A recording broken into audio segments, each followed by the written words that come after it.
Hello बच्चों, अपना lesson number 6 चल रहा था कणों के निकाय एवं गुणन गति। अर्थात इस चैप्टर में अपन जो गुणन गति है उससे संबंधित टॉपिक है उसके बारे में अध्ययन कर रहे हैं। तो पिछले जो अपने वीडियो थे उसमें अपने देखा था द्रव्यमान केंद्र एवं द्विकण निकाय के द्रव्यमान केंद्र की स्थिति, इसके बारे में अपने देखा था।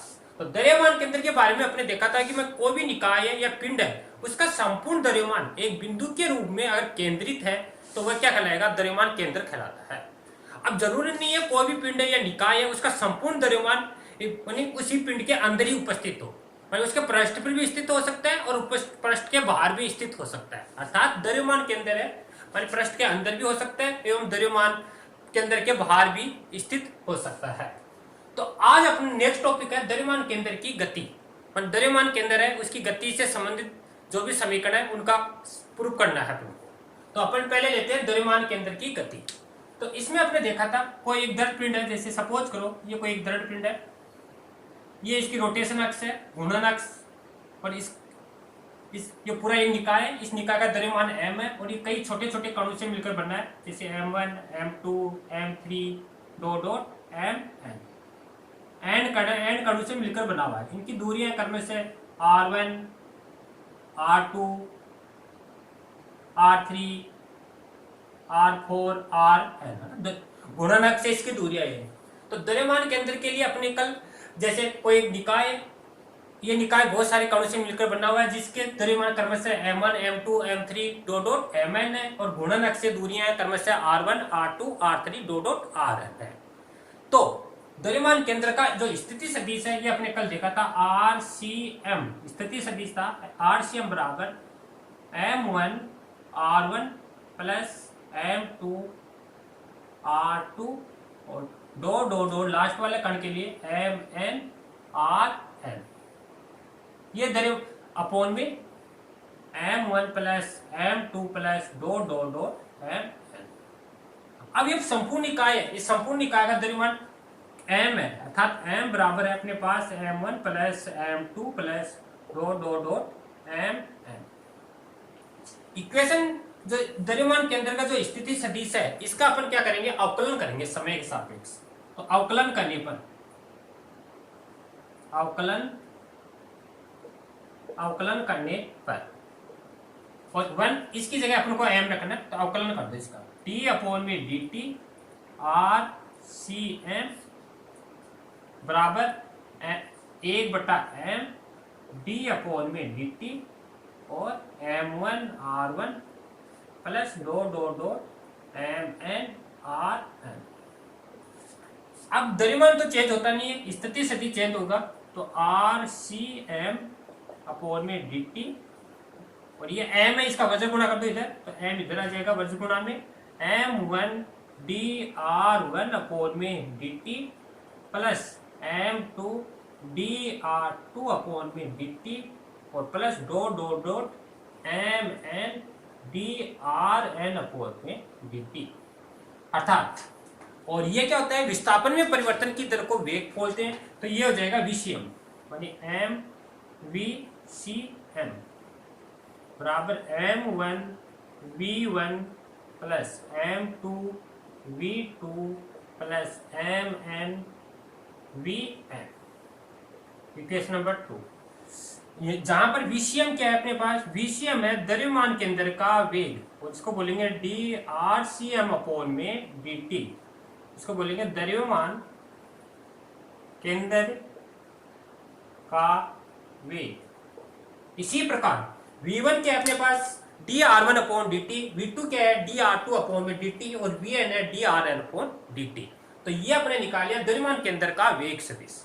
अब इसके बाद में अपन को त्वरण निकालना है, तो इसका समीकरण 2 का पुनः अवकलन करने पर, समीकरण 2 का पुनः अवकलन करने पर,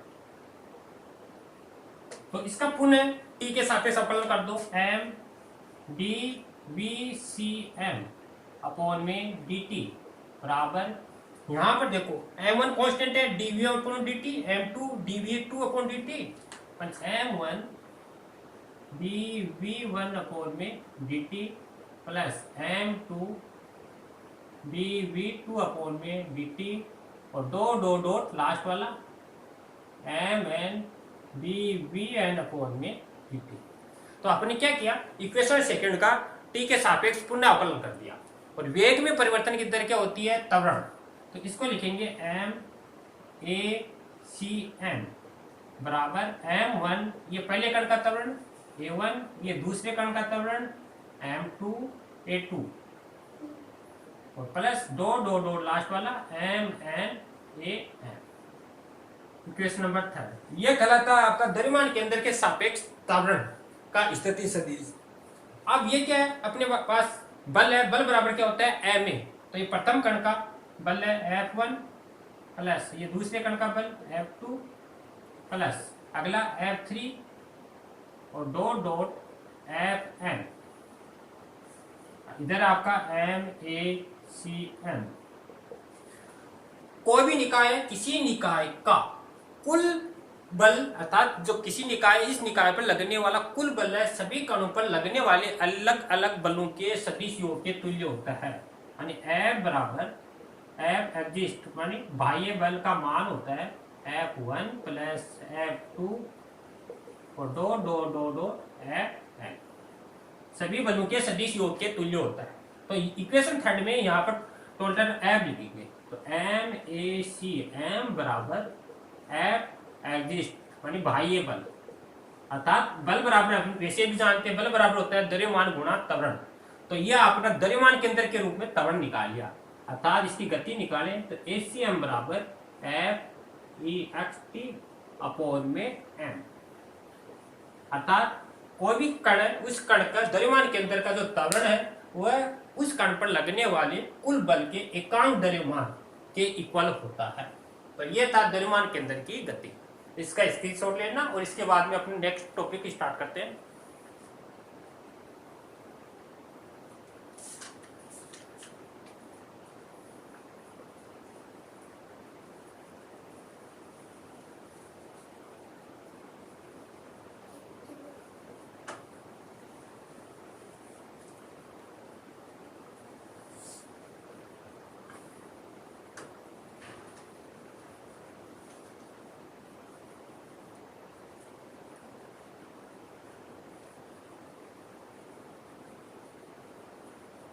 अगला टॉपिक है अपना कणों के निकाय का रेखीय संवेग तथा रेखीय संवेग संरक्षण का नियम। नेक्स्ट टॉपिक कणों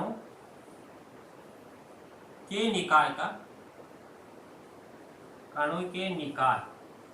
का रेखीय संवेग व रेखीय संवेग संरक्षण का नियम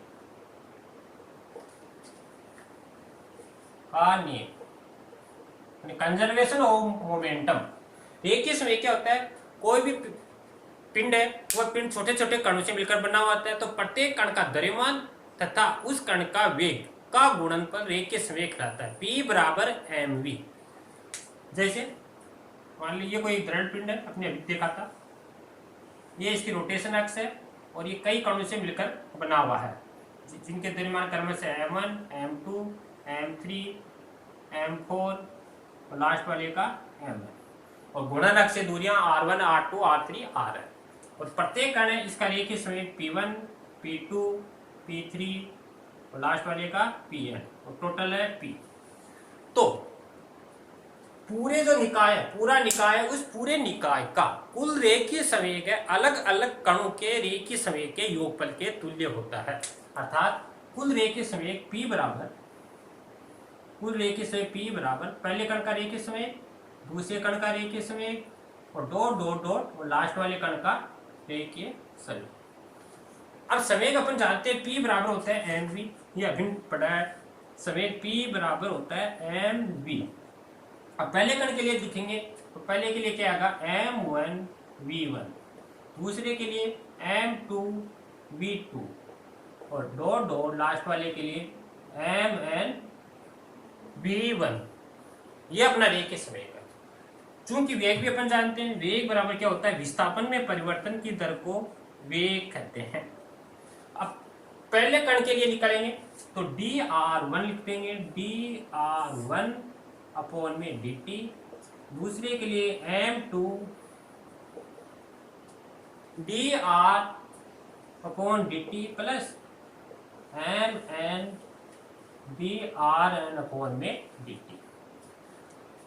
वेग होता है विस्थापन में परिवर्तन। डी अपॉन में डी टी सब में है तो कॉमन ले लेंगे, डी अपॉन में डी टी, और यहाँ पर आएगा पहले कण के लिए m1 r1 plus m2 r2 plus dot dot mn rn। ये अपना है रेखीय संवेग टोटल। अब क्या करेंगे, इसको विस्थापन बनाना है, अपन को आरसीएम बनाना है। तो आरसीएम बनाने के लिए m का भाग कर देंगे और m की क्या कर देंगे, गुणा।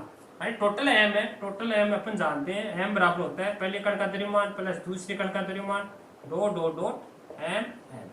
तो इसमें क्या करेंगे, m की गुणा और m का भाग। तो m की गुणा कर दिया और d अपॉन में dt m1 r1 plus m2 r2 और dot dot dot mn rn। अब जो भाग करेंगे, भाग में m की जगह अपन ये लिखेंगे m1 m2 m3 dot mn, m1 plus m2 dot dot dot mn।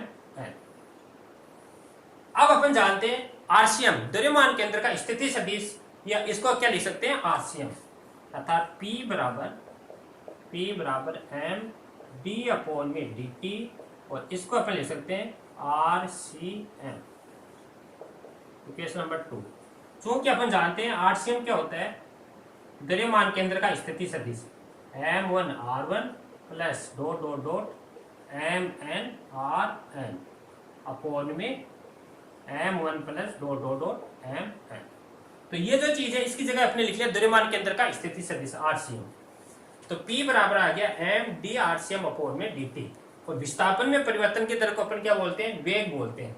तो ये आ जाएगा P बराबर m v c m, क्योंकि VCM बराबर है d आरसीएम अपॉन में dt, और वैसे अपन जानते हैं संवेग बराबर क्या होता है, P बराबर होता है m v।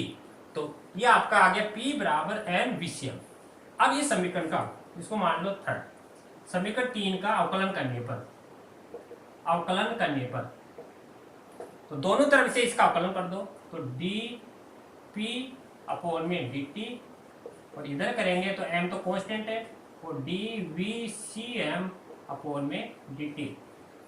और वेग में परिवर्तन की दर क्या होती है, dv अपॉन dt, वेग में परिवर्तन होती है त्वरण। तो इसको लिखेंगे dp अपॉन में dt बराबर m a c m। Equation number 4। चूंकि अभी थोड़ी देर पहले देखा था बाह्य बल क्या होता है, बल बराबर होता है द्रव्यमान गुणा त्वरण, अतः बाह्य बल होता है m a c m। तो ये अपने पास आएगा dp अपॉन में dt बराबर एग्जिस्ट, अर्थात कुल बाह्य बल। यहाँ पर बताना आपको P एग्जिस्ट है, इसका मान किसके बराबर है, m a c m। तो ये अपने पास प्रूव करना था, अर्थात कोई दृढ़ पिंड है या निकाय है, उस निकाय पर लगने वाला कुल बल है रेखीय संवेग में परिवर्तन के तुल्य होता है। P एग्जिस्ट बराबर dp अपॉन में dt, और P एग्जिस्ट मान होता है m a c m। तो यह था अपना कणों के निकाय का रेखीय संवेग, पर dp अपॉन अर्थात रेखीय संवेग में परिवर्तन की दर उस पर लगने वाले बाह्य बल के तुल्य होती है। इसके बाद में अपन निकालेंगे रेखीय संवेग संरक्षण का नियम। तो इसका स्क्रीनशॉट लेना।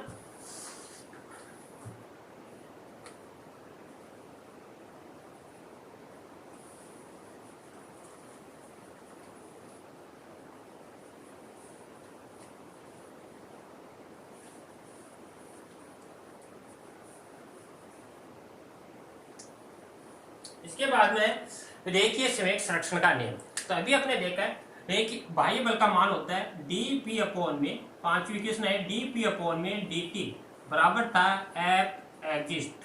एग्जिस्ट का मतलब है बाह्य बल, ये 5 इक्वेशन थी। तो इसमें क्वेश्चन आता है, सिद्ध करो कि बाह्य बल की अनुपस्थिति में रेखीय संवेग संरक्षित रहता है। तो अब अपने अगर कोई निकाय है, उस निकाय पर अपन बाहर से बल नहीं लगा रहे, अर्थात बाह्य बल की अनुपस्थिति है, यानी एफ एग्जिस्ट बराबर 0, यानी बाह्य बल की अनुपस्थिति में। तो बाह्य बल अनुपस्थित है तो ये हो जाएगा dp अपॉन में dt बराबर 0, ये 0 हो जाएगा। dt उधर 0 में चले जाएगा तो dp बराबर क्या बचेगा, 0।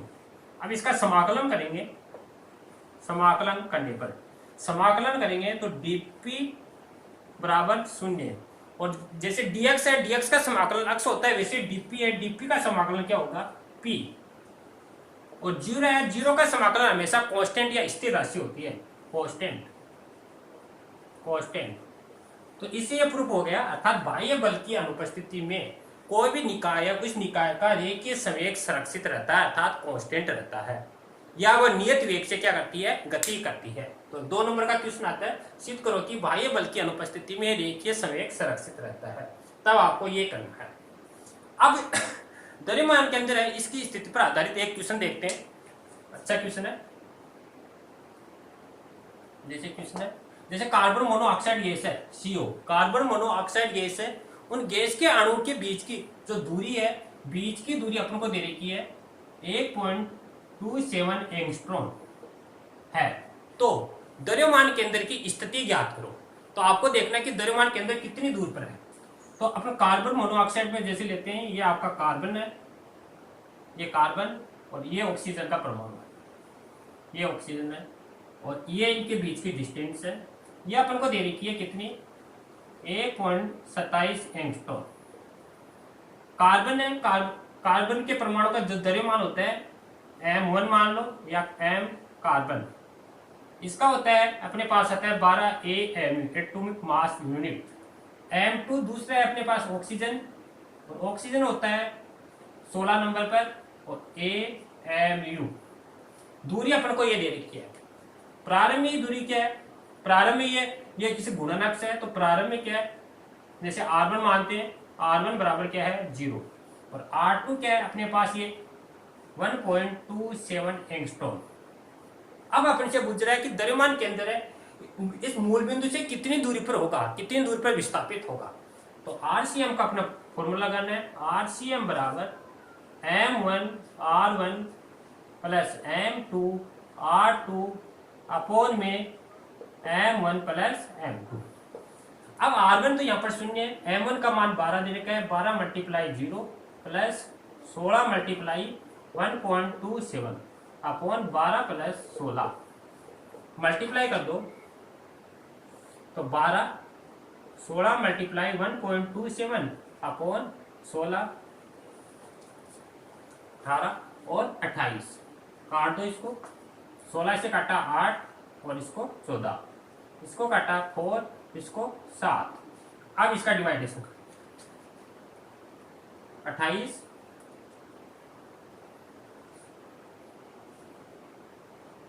अपॉन में 7, डिवाइडेशन करेंगे 0.72 एंगस्ट्रॉम, अर्थात यह आपके RCM का माना गया 0.72। अब 0.72 क्या है, ये तो टोटल है 1.27 एंगस्ट्रॉम की, तो इसके बीच में आएगा, लगभग आपका यहाँ पर आएगा द्रव्यमान के अंदर CM, अर्थात यह कितनी दूरी पर आएगा 0.72 एंगस्ट्रॉम दूरी पर आएगा।